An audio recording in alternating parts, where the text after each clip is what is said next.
regulations.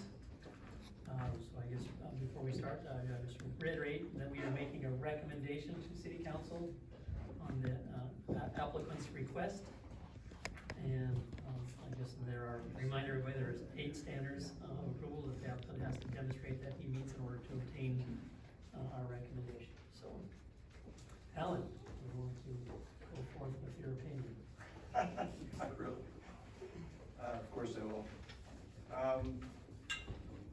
As far as the letter of the law, as far as the 8 conditions of approval, I believe the applicant it meets the letter of the law, and that was testimony from other folks too. So I'm going to deviate a little bit of that because I know you're going to probably cover them, and so will other folks. I guess my concerns are, regardless of how the developer feels, you know, when we see development after development where there is no pocket parks, where are no, and I get that there's a school there, but I guess it concerns me. I do acknowledge there is a density difference relative to Finucane. Finucane seems to be a little oasis surrounded by higher density lots, areas or development. So no matter what you put in, unless you match it, it's going to be worse. So I do acknowledge that. Regarding sidewalk on Maple, I think it's a little counterintuitive to say, but I think it's almost silly to put in 2 little spots. But the other part of my brain says, if you don't start, how are you ever going to finish? You know, if we always put another development in, and we don't have sidewalk anywhere, then we're never going to start. But to see 2 little spots, I don't know why the city, I don't know if they can't buy that 90-foot section, at least have some continuity, but 2 little sections of sidewalk, I don't know. Obviously the school's gonna lock the back gate, so I guess that was taken care of. For the city, and this is just, again, my feelings, you know, we discuss alternate housing all the time, but it's like case after case we get, it's the same old, it's just another development, it's just another development. I don't ever see those cute little Fort Cottages things when we talk about how we want Hayden to look. I love that stuff, that excites me, it really does as a citizen of this city, part of why I sit as a commissioner here. But yet, we just see, it's the same old, you know, the same housing developments 5 years ago or going today. I would love to see some variety as you guys work with the developers. I'm certainly not yelling at you. I realize you can't force them to build a certain way. And the other, I guess the last point I had, and this is for the city, I assume we should have a conversation here. The 18-inch sewer. Yes or no, it has to go in? Does it have to go in one or the other? Do we have the option of never putting it in? Or if we say that the sewer doesn't go into this development, is Fikium gonna be torn up and the 18 sewer gonna be put in? Yeah, so if you want, I can pull up the sewer master plan. No, just your words fine. Figure A9, so there needs, the line that goes down Hayden, not clear from Government Way, from close to Government Way, down Hayden, and then all the way down Finucane. Right. It doesn't go all the way down Finucane, it jogs over. Sure, but I got it. Anyway, yes, it's a very high priority for the city to get that 18-inch line in. So from that, realizing that we want to put sidewalks in the Maple, I think it's a lot more intelligent to put the sewer into the land that hasn't been developed than tear up all these fine people's, you know, roads and front yards and whatever it takes to put a 20-foot below sewer in. I also drive on Maple. Thankfully, so far, I don't know anybody that's been killed, so I know we all worry about it, but statistically, I'm not aware of any accidents or deaths. For the lack of sidewalk doesn't mean there aren't a million close calls a day. And again, I would love to see sidewalks go in hell or high water, but given the choice of the 2, I think it's smarter to do sewer. Those are my comments. All right. Sean, you want to go next?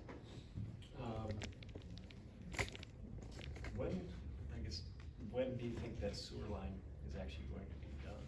I can't hear When do you you. think that sewer line would actually be done? Is this 5 years down the road? Is it 3 years down the road? It's showing right now in the 6 to 10 year time frame, but I think the biggest point with this is that the cost to put the 18-inch sewer down Finucane is a lot higher than having them put it through their subdivision, because then we can come up through the school and we talk to them about that, and we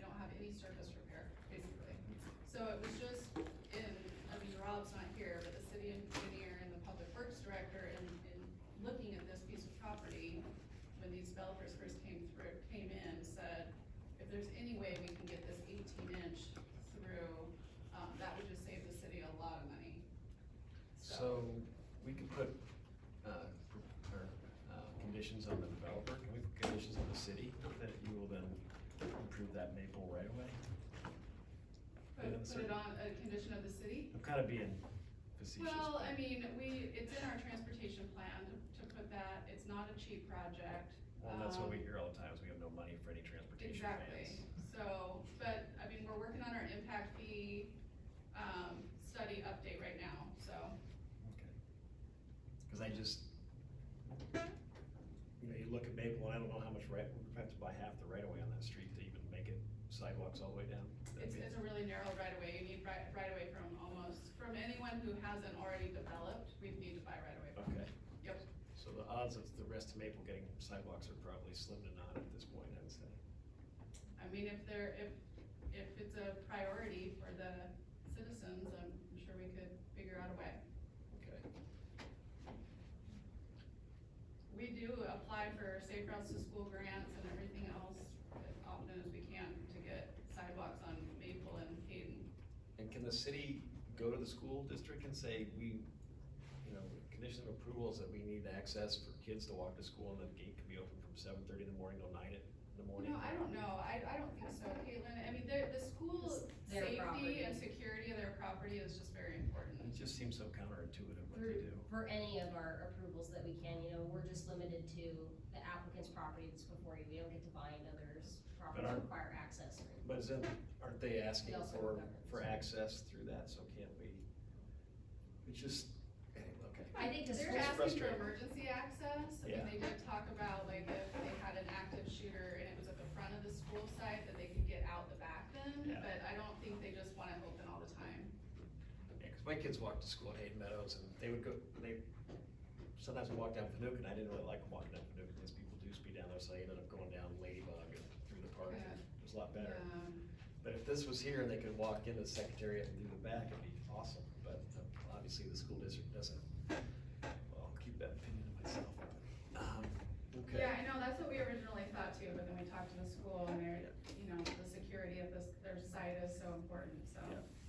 And then as I look at it too, I understand the concern of the neighbors on Fanouken wanna see 100 feet, you know, so the lots line up in the back, but as I think about it more, I say careful what you ask for, cause if you do 100 feet back there, everybody's gonna build a shop right in your backyard. Instead of looking into a backyard, I think you'd be looking at the back of a shop. So I think keeping in the 70 feet, that kind of limits the size of a shop, would go in that backyard. So my initial objection there, I think, has been overcome in my own mind. So as looking at this, I think, we all know things only get more expensive as they go on. Tearing up Fanouken, I think the developer's done a great job of actually coming up with solutions that the city has asked them to do by having 2 access points. The sewer line, they've met the requirements. As some of the commenters have said, you know, that we have our certain code that we have to go by, and you know, we may not always agree with what's happening, but if the developer has met that, and I think in a lot of cases, he's gone above and beyond and tried to be creative to come up with solutions that work for everybody, so I think, in this case, I would agree with this development.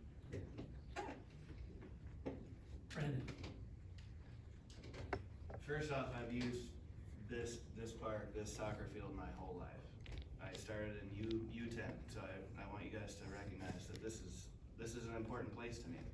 And that said, the builder gave more details for the standards of approval than any other builder we've ever seen. And it was hard to listen to, but at the same point, he did a really good job. And it seems like they've thought about everything. My concern is there any way that we could create like a condition of approval where I know that they're offering to do the sewer in lieu of not doing the frontage area? Can we just, I don't know, have some sort of condition of approval where the city splits the cost of the frontage road? I mean, that would be a question for the city administrator and the city council, so I'm right, what? I said, right. Yeah, I mean, I have no control over the budget, it's not currently in our impact fee, Yeah. so it would be something that would have to get funded out of the, general fund. so. And we are currently going through an impact fee study update. Right, So that and- will look at our fees and assess an order of priority. And one of the things we're looking at as a part of that is whether to have a pedestrian facility fee that's separate from our transportation circulation fee for those projects that aren't on roads that really need to have a capacity improvement, but need a pedestrian facility. So I don't know where that'll land, but it's something that our consultant is looking at with us right now. Probably the most logical follow-up question to that is, could we make a condition to force the developer to fund the frontage improvements on Maple without sacrificing the 18-inch sewer? So one of the things we looked at when we went through it is just your rough proportionality of what we're requiring the developer to do. We always have to consider what is the impact of their development, what is the mitigation cost, and where do those align? And I hear the public comment, I totally understand it, but legally the city cannot ask for a way bigger bite than the developer is taking. So that is, right, so that is something what we're trying to consider in the sewer. The over depth, and I know sewer sounds boring, the over depth, oversize, but it's just critical to the infrastructure. So I think weighing that cost for at least city staff, now that decision's totally before you, but just from a city staff analysis that meets some critical needs, it's obviously better to not tear up all of Finucane, and then repair, the surface, tear out the pipe and replace it. And so, so that is the analysis we went through when we looked at cost, the rough proportionality of what all are we requiring the developer to do, and what is their development bearing? Well, and I also don't think that it would make a whole lot of sense for them to be putting a gate across, Maple. I mean, the last thing that all the people that live on Finucane want is everybody to be forced to come out of Finucane. I do understand Maple being a concern as I go up Finucane or Maple, whatever works best for me at that time. And I've been through those areas, and I understand the concerns of the narrow path down Maple. I go the full length of Maple almost every day. And, yeah, it's a narrow spot. So, back to the 8 standards of approval, that was the best detail that I've seen since I've been on this commission. So, he's met all of them. Okay, thank you. Corey, are you still with us?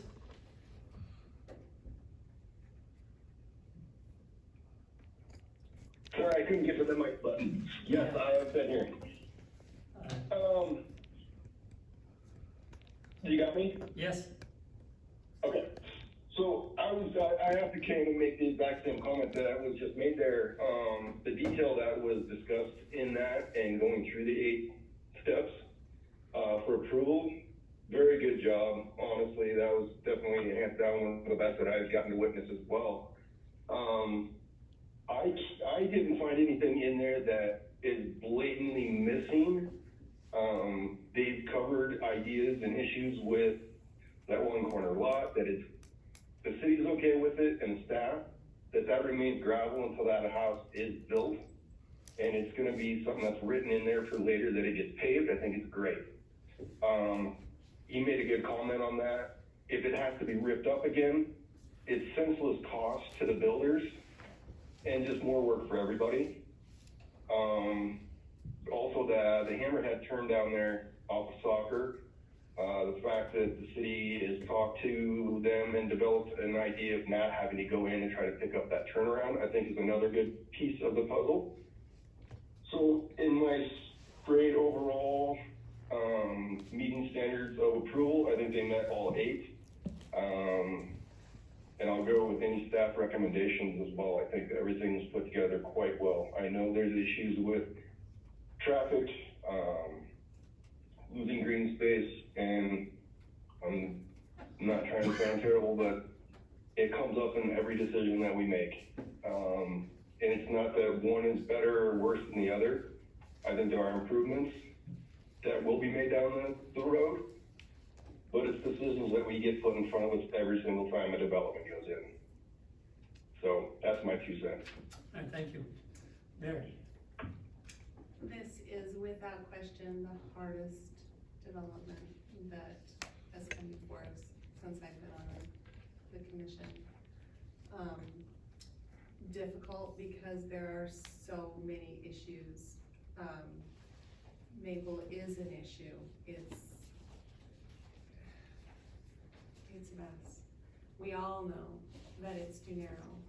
We all know that it needs to be improved. We all know that it's only going to be improved one piece at a time.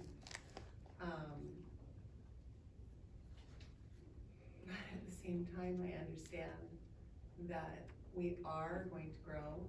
We can't stop growth. We can plan for it. We can do it responsibly. But we live in North Idaho because we honor property rights. And it's unfortunate that the school decided to sell that and not sell it to the city, but that was their right. And there are things about this development that I was really grateful to see. And that is that the way you've done your funky design makes it prohibitive for it to become a thoroughfare. And I think that's really important for the people of the neighborhoods that adjoin this development as well as this development itself. It meets all its standards. Okay, thank you. Ed? I agree, it meets all 8 standards, and I understand that, sewer isn't pretty, in there, but then again, with the 90 feet out in front on Maple, you know, the city continues to have issues with this patchwork of road widening and sidewalks, and they are sidewalks really that lead to nowhere. So, without tearing everything up on Fanouken, I think, you know, with the, developer's proposal to put in the 18 inches of sewer, I mean, I think if the city thought that was the best way to go, then, you know, we have to, take the advice of, you know, everybody working for the city, that's the best way to use it, use, you know, and it is a taxpayer's savings. I mean, we talk about, everybody's brought up, you know, cost to the taxpayer. Well, if we're gonna bear this cost, or the developer's gonna bear this cost, ultimately this is saving the citizens of Hayden, you know, costs without tearing up, you know, a bunch of yards and stuff like that. So, I do understand on the east boundary there, the lot line's not lining up, and, Sean brought up a good point. If you did widen them, then you do, right, pretty much an open invitation for somebody to put his, you know, fairly substantial, and more importantly, a tall shop, on those lots. And that's more of an eyesore than it is, looking at, you know, two decks or 2 patios. So, yeah, I mean, I would like to see some development and some widening and some improvement on Maple. The city and just Kootenai County in general has just got just horrific, transportation planning. There's just, it's stunning how backwards it is, but that's not what we're talking about tonight. So I do think they met the 8 standards, and I also don't think that putting a gate over there onto Maple is a good idea. I think that's just gonna be a catastrophe for everybody living on Fanouken, so. Okay, Yeah. thank you. I think that the applicant has demonstrated that he's met all 8 standards required of our recommendation for approval. I would, in terms of the staff conditions, I would propose that we remove condition 5B. I think they've addressed that with the revised plan, and making that the road closer to the dead end, so it's a hammerhead rather than having to require them to put in a turnaround. And I guess on the 18-inch sewer, you know, this just seems to be a really efficient way to get it in. I mean, the developer's gotta dig half of it anyways. They're gonna, you know, roughly be down half as deep as they need to be, so the city only has to pay for the second half and pay for the increase or the upsize of the pipe. So it's just an efficient way to do that. And the savings the city realizes, rather than the expense of putting in Fanouken, they can use to hopefully improve Maple. So it seems to me that, and I take the city has done an analysis, a cost benefit analysis, and it seems like that's the best way to go. So I would I would have supported a motion to approve the applicant's request. And speaking of that, this would be a good time for a motion if anyone wants to make one.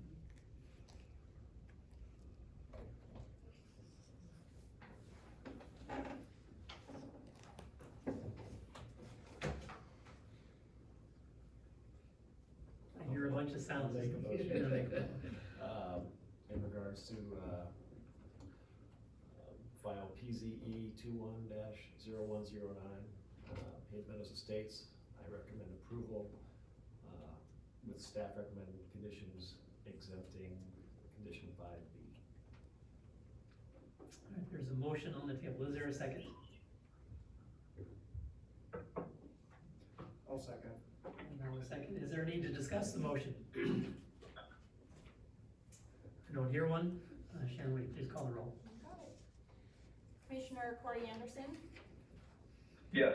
Commissioner Brandon Bemis, Yes. Vice Chair Alan Davis, Yes. Commissioner Mary Howard, Chairman Brian Peterson, Yes. Commissioner Ben Prickett, Yes. Commissioner Sean Taylor. Yes. All right, motion carries. So, I guess we will move on to, we'll let the room clear if anybody wants to leave. Thank you very much.